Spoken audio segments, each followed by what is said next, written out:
Again, like the first story I told you, this occurrence took place at my grandparents' house. Now, I won't waste time setting the scene again in this video. Check out the first video called The Room for that. It had probably been a good 3 months or so since the first experience I had in that house. That's not to say that everything had been quiet since then. No. Every once in a while I'd hear knocking or the sound of doors closing, but I learned to sort of deal with it.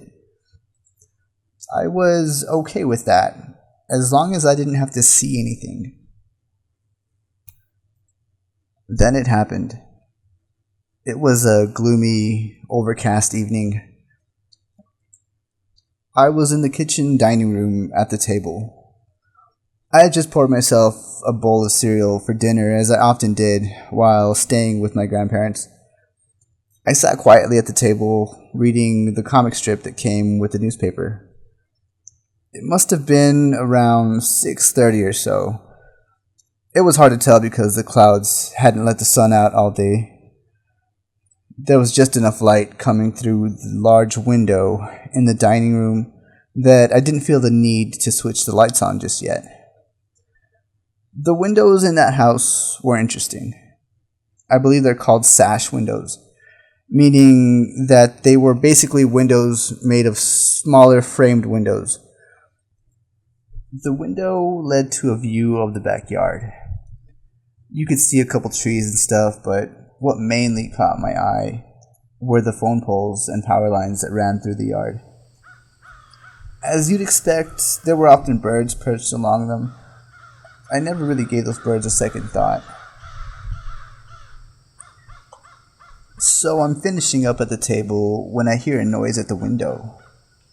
I look up from my comic and notice that a bird had landed on one of the window frames and seemed to be looking in at me. That's kind of funny, I thought. So I stared back at the bird, expecting him to fly away. But he didn't. He just stayed there looking at me. Now, I know he was staring at me because when I got up to take my bowl to the sink, he followed me with his eyes. I sit back down curiously to see how long this bird was going to do this, right?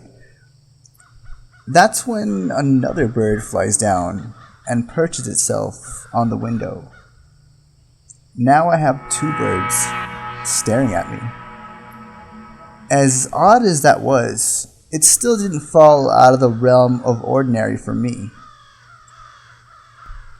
But then two more birds fly down. Then two more.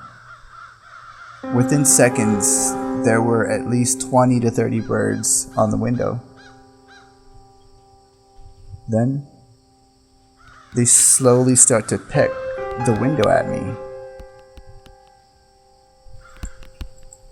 The sound grew louder and louder as they all followed suit. It got so loud, I had to cover my ears.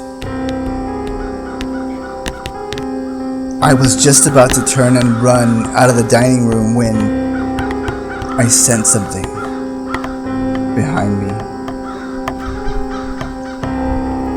In hindsight, I think the birds were trying to tell me something.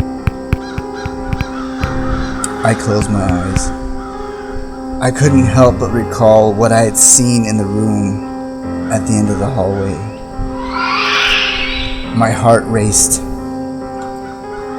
The hair on my arms felt like needles, and a rush of heat overcame me as my blood pumped furiously, readying me for what was about to happen next.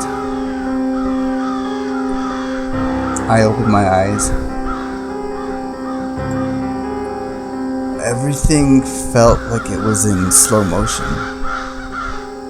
That's when I remember that there was a large kitchen knife in the sink where I'd placed my bowl. I dart over, grab it, and turn around. Nothing's there. The door to the room creaks as it slowly closes, as if someone on the other side had shut it. I was the only person in the house.